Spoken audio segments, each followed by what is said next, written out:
From Washington, this is VOA News.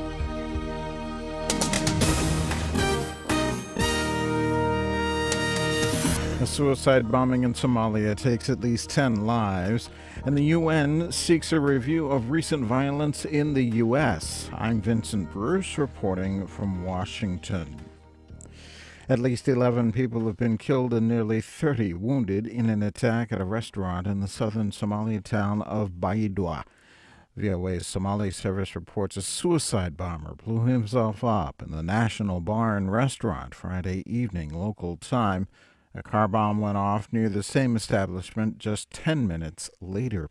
United Nations human rights experts are calling for a review of policing in the United States after two separate cases in which white police officers were not charged for killing unarmed black men.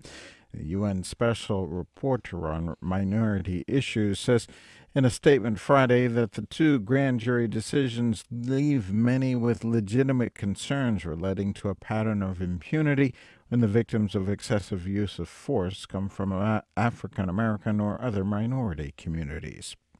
Friday, the International Criminal Court prosecutor withdrew crimes against humanity charges against Kenyan President Uhuru Kenyatta. Gabe Joslow has this report. ICC lead prosecutor Fatou Bensouda said Friday there is not enough evidence to prove the charges against Mr. Kenyatta beyond a reasonable doubt.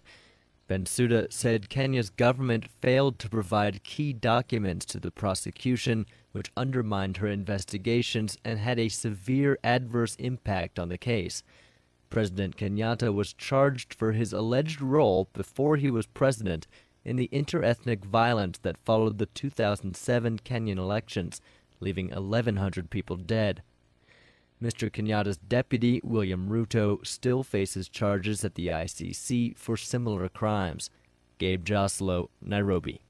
More on all of these stories at our website, voanews.com. This is VOA News. Ashton Carter has been named to lead the U.S. Defense Department. Carter is a former deputy Pentagon chief with extensive experience in national security issues. U.S. President Barack Obama nominated Carter Friday at the White House. He's a reformer who's never been afraid to cancel old or inefficient weapons programs. He knows the Department of Defense inside and out,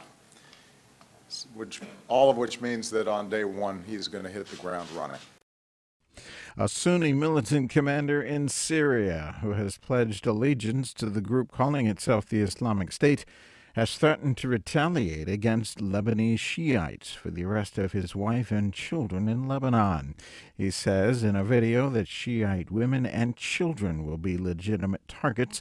In the video, the commander, Abu Ali al-Shishani, is flanked by two masked gunmen who could not be independently verified as authentic. Hundreds of thousands of people in the Philippines evacuated coastal villages and landslide-prone areas Friday as a powerful typhoon is expected to hit the country on Saturday. Weather forecasters warn that Typhoon Hagubit is expected to blast into the central Philippines late Saturday, impacting parts of a region that was devastated by last year's deadly Typhoon Haiyan. The United Nations Refugee Agency says authorities in the Democratic Republic of Congo have suddenly closed a camp for internally displaced people, forcing them to leave and go home. Lisa Schlein reports for VOA from UNHCR headquarters in Geneva. The UN Refugee Agency says 2,300 people living in the Kiwanja IDP camp in the eastern Congolese city of Rutshuru have suddenly become homeless. It says people were forced to leave the camp on December 2nd without warning and told to go home.